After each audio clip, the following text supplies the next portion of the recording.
Hi, everybody. It's Seth. Thank you so much for taking a second to look at our systems map. We're incredibly excited.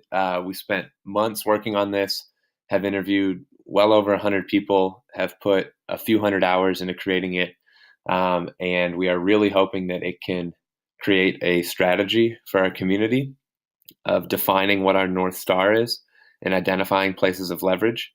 So we're asking you for feedback today, making a short little video here to show you how the map works and how presentation mode on the map works. And then would love to really just have you dig into it and give us your feedback. So in Kumu, which is the platform we use to build this, we've put text on the side panels and extra links down here. If you ever want this to go away, you can click that button or bring it back. And the big things here is our map has factors that are labeled with different forces. So the yellow is our deep structure. The blue are forces that heal trauma. The orange are our unexamined beliefs. The red are our unexamined responses to people in trauma. Any gray factors are indicators of health of our local system, and they're things that can be measured. And anything with a green halo around it is where bias or racism is especially pronounced in our community. You can click to the right here to move back and forth. We're asking, as you look at this map, please jot down your thoughts on the following questions. We want to know what most resonated with you. We want to know what surprised you. We want to know what's missing from the map. We really want to use your expertise to tell us from your experiences you are missing these forces or factors from the map. And then a bonus question, when you're reading these stories and understanding these challenges, what are existing solutions that have gotten proven results that are related to the things you read about in the map? We're going to take your feedback. We're going to actively update and improve the map. So whether you can spend 3 minutes or 20 minutes on this, we really appreciate any amount of time you can put towards it.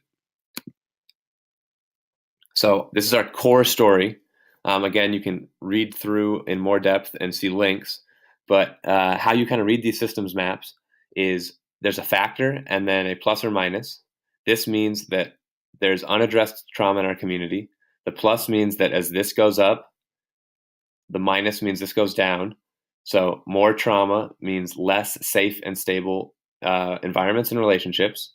Less safe environments and safe relationships means more unmet physical, emotional needs and social needs. Higher unmet needs means lower community capacity. And we define community capacity as the community's ability to respond to challenges and overcome them. And then less community capacity means more unaddressed trauma.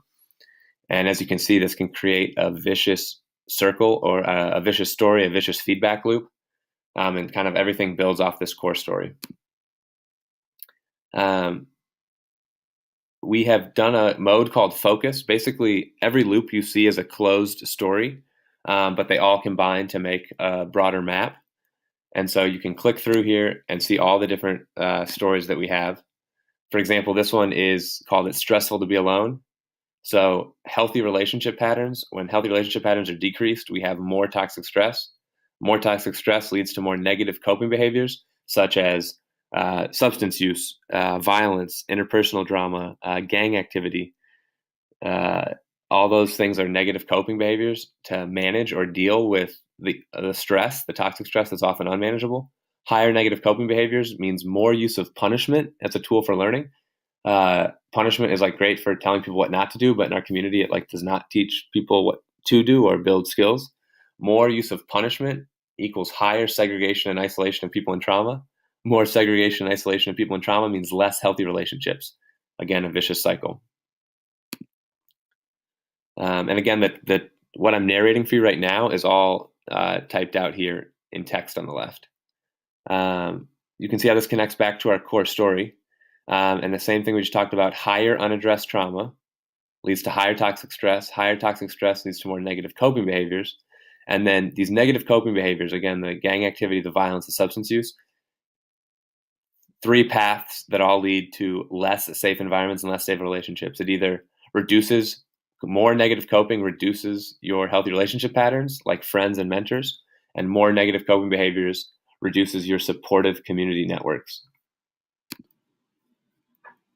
This next story and feedback loop is the story of generational trauma. Lower safe environments and lower stable relationships means a reduced development of social, emotional, and soft skills, also known as executive functionings.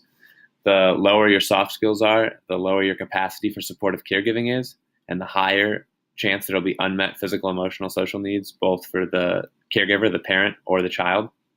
And that feeds back into our core story. So this is kind of the story of teen pregnancy, the story of parenting in high stress. And as you see the whole map, these soft skills connect to a lot of different factors.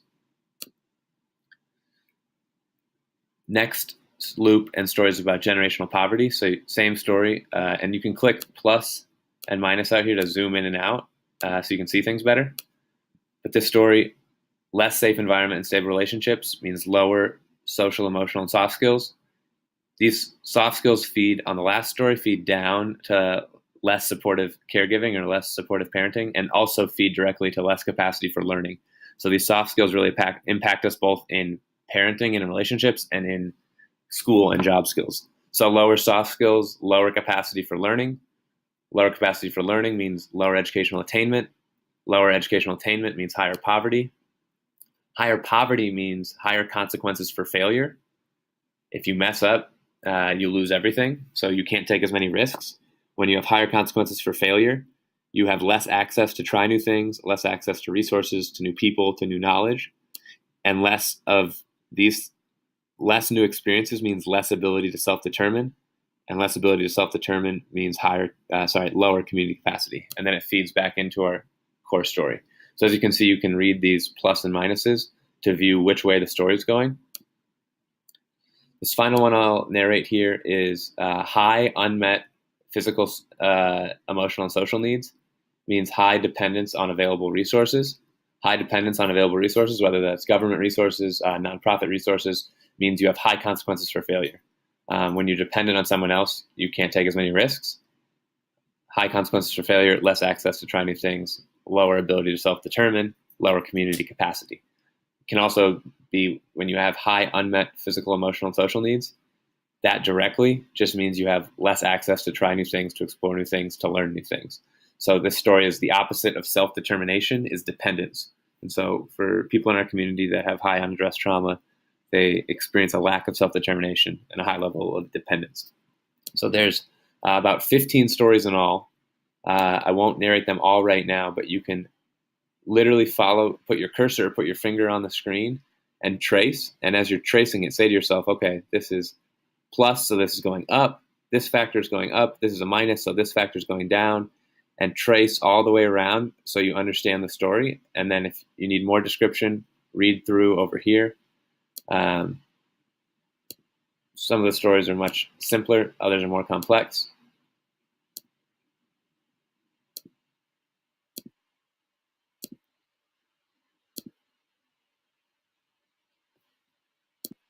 I'll summarize the remaining ones, but not read through each individual factor.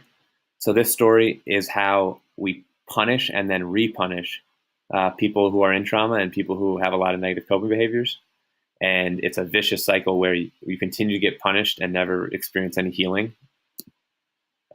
This story is about how powerful second chances are and how it's our belief that poor outcomes are a result of people's bad choices leads us to provide less second chances, less time and space to make mistakes. And so even though second chances are very powerful, we don't afford those opportunities to people in trauma in our community.